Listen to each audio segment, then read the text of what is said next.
Queridos hermanos, iniciamos la lección divina de este día miércoles 29 de mayo, miércoles de la octava semana del tiempo ordinario.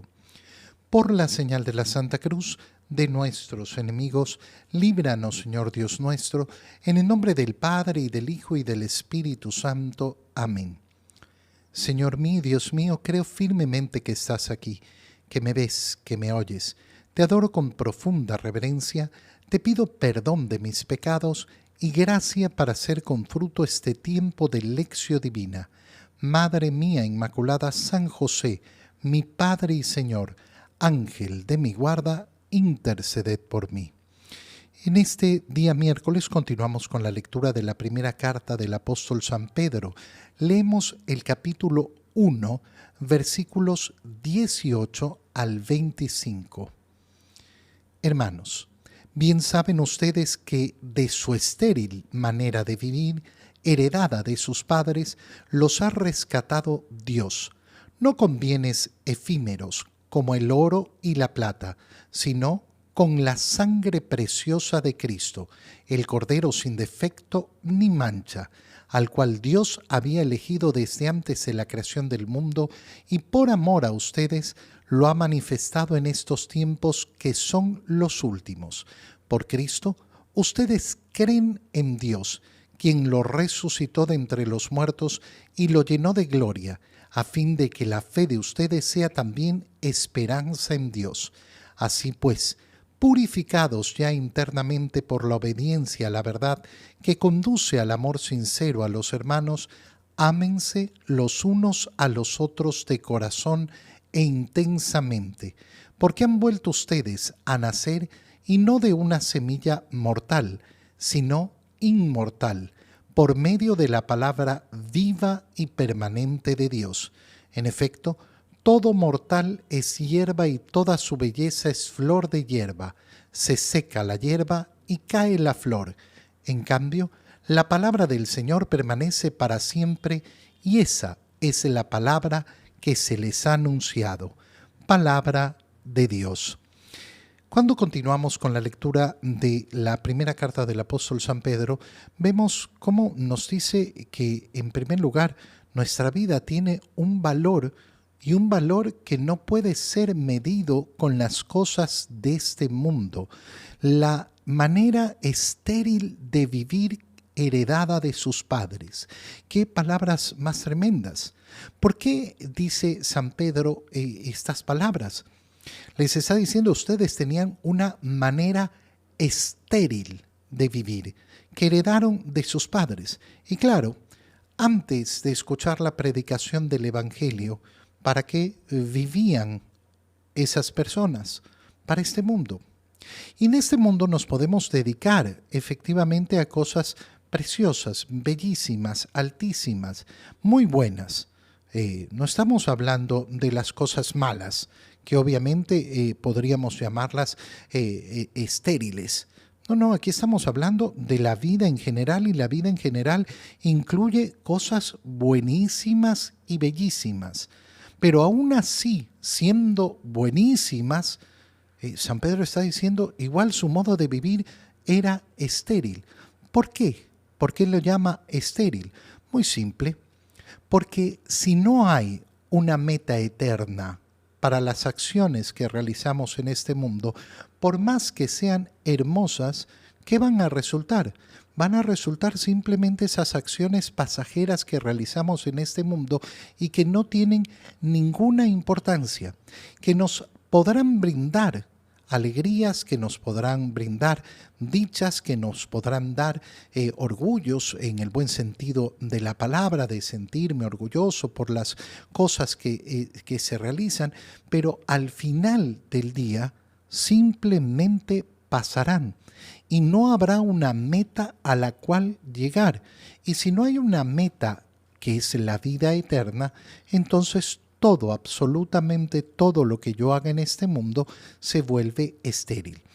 Este es el gran dilema al cual se tiene que enfrentar una persona que no acepta la realidad de la existencia de Dios, la realidad de la existencia de la vida futura. Sí, no, es que no hay problema, yo vivo solo para este mundo. Ok, muy bien. Y hacer con mi vida lo mejor que pueda para el bienestar mío y el bienestar de los demás. Muy bien, excelente. Tu vida pasará y nada, absolutamente nada cambiará. Podré hacer grandes aportaciones al mundo, podré hacer muchas buenas obras, pero al final del día serán para la nada, para el vacío, para la inexistencia, mientras que el que cree que todo lo que hace en esta vida orientará entonces todas sus acciones hacia esa meta eterna. Por eso San Pedro continúa diciéndonos que hemos sido rescatados por Dios. Y de nuevo repite de alguna manera la misma idea. No con bienes efímeros, como el oro o la plata, que son bienes en este mundo, pero son bienes efímeros, bienes que no tienen un real significado, un real poder. Servirán para conseguir las cosas de este mundo, que al final del día yo nunca lograré poseer de manera plena. ¿Por qué? Porque lógicamente de este mundo no me llevo nada. Yo no he sido rescatado por Dios con bienes efímeros. Fíjate en la profundidad de lo que está diciendo San Pedro, porque es precioso. Yo no he sido rescatado con bienes efímeros, con oro, con plata. Cambiemos la palabra y digamos, yo no he sido comprado con bienes efímeros. Yo no he sido rescatado con bienes efímeros. Yo que soy un esclavo y nací esclavo del pecado y nací esclavo de la muerte, he sido comprado para la libertad, pero no he sido comprado ni con oro ni con plata, sino con la sangre preciosa de Cristo. ¿Y quién es Cristo? El Cordero sin defecto ni mancha. Es decir, que está diciendo San Pedro, el Cordero Pascual, el verdadero Cordero Pascual.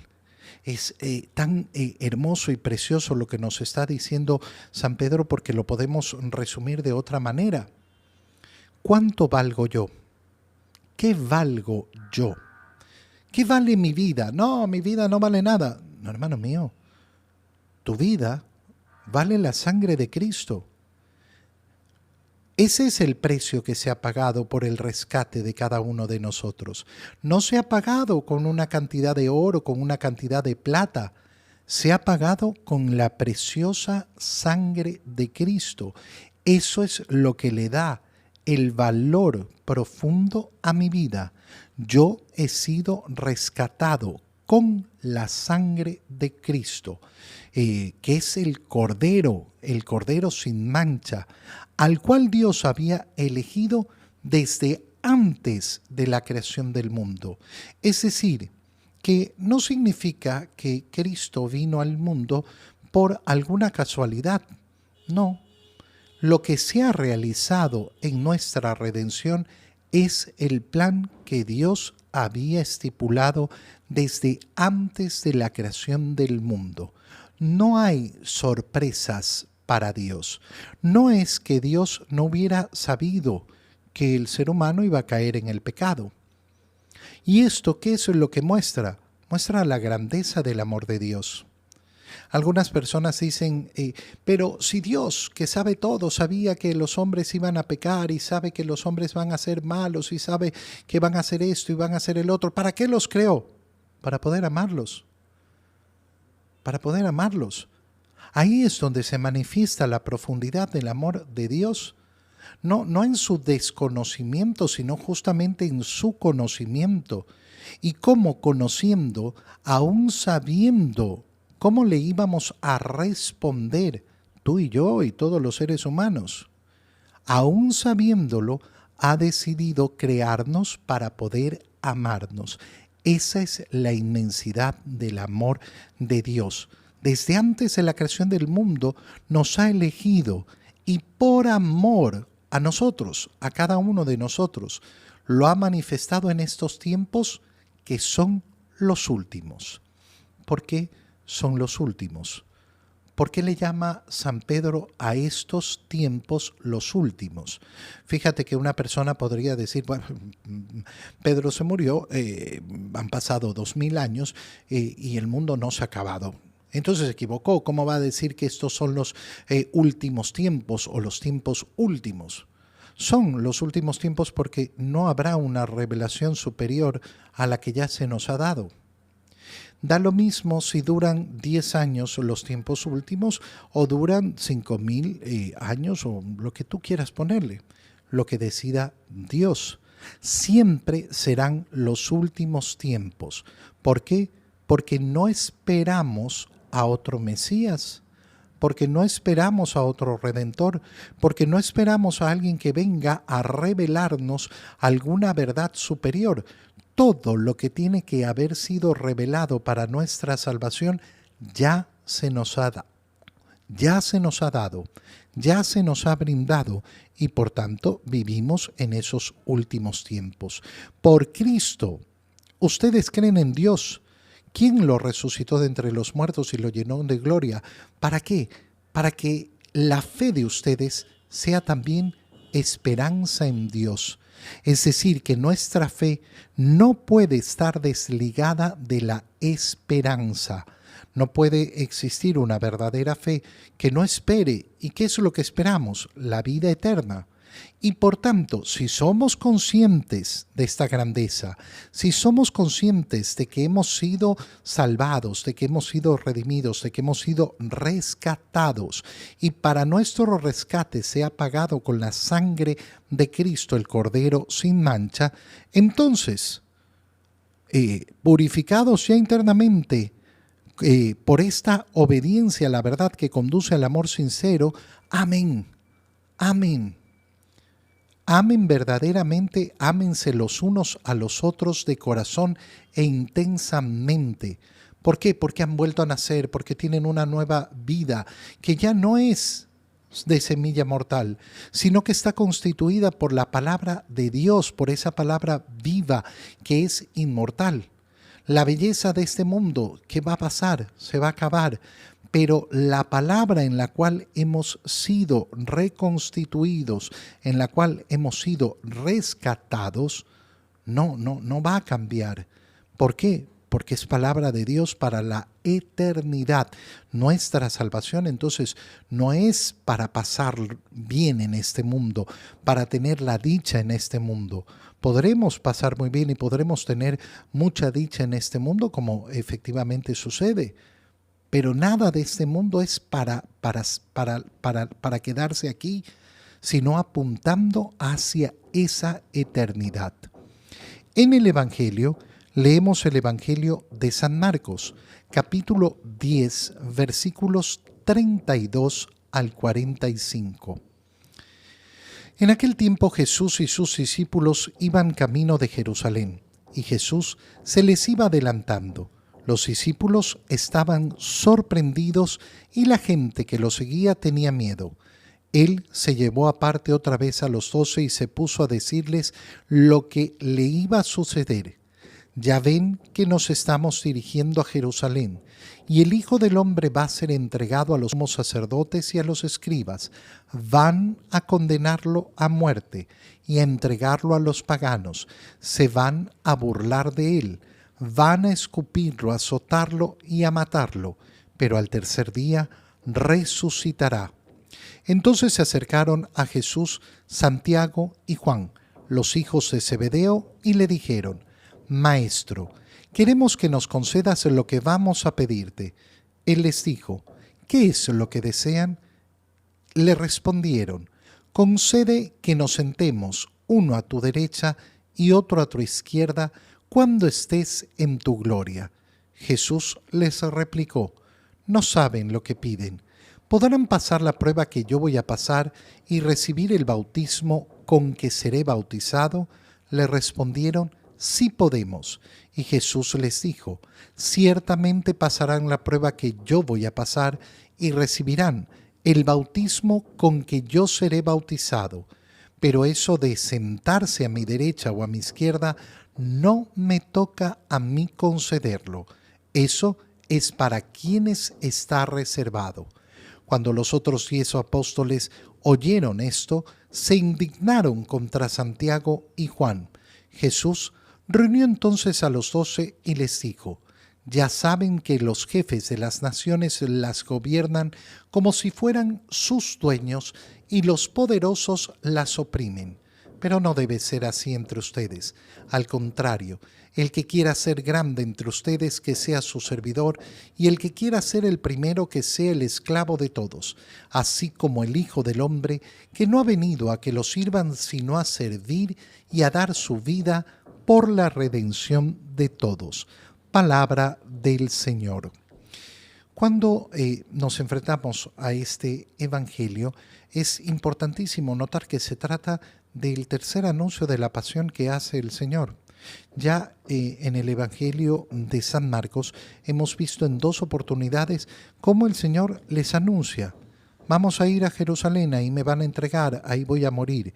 ¿Qué es lo que ocurre en lo que acabamos de leer en San Marcos? Exactamente lo mismo. Jesús y sus discípulos iban camino de Jerusalén. Y Jesús los iba adelantando, por lo cual los discípulos estaban sorprendidos y alguna gente tenía miedo. ¿Miedo de qué? Porque de alguna manera saben el peligro que corre Jesús en Jerusalén.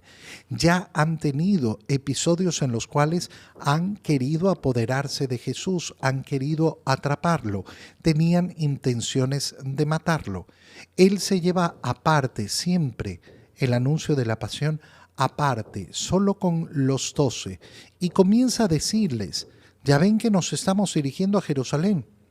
Y fíjate en los detalles que da el Señor.